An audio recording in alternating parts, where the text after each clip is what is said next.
প্রতিবেশী আস্তিক হোক নাস্তিক হোক, মুসলিম হোক হিন্দু হোক, তার সাথে ভালো আচরণ করতে হবে।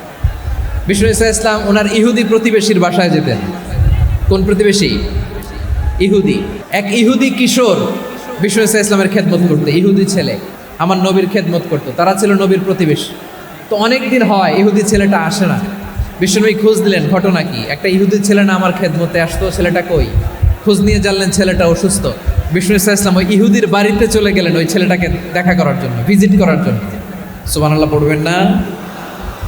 গেলেন, যে দেখে ইহুদি ছেলেটা মুমূর্ষ, যান যায় যায় ভাব, বিছানায় পড়ে আছে, তার বাবা দাঁড়ানো।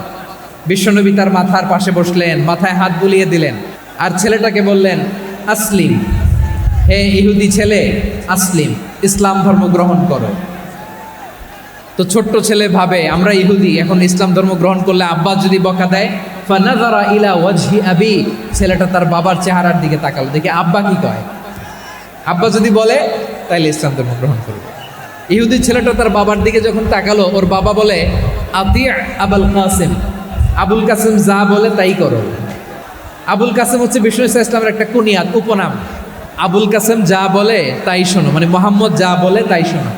এই কথা শুনে ছেলে সাহস পাইছে, ছেলে আবার পড়তে আরম্ভ করলো, আশহাদু আল্লাহ ইলাহা ইল্লাল্লাহ ওয়া আশহাদু আন্না মুহাম্মাদার রাসূলুল্লাহ, পড়েন আল্লাহু আকবার।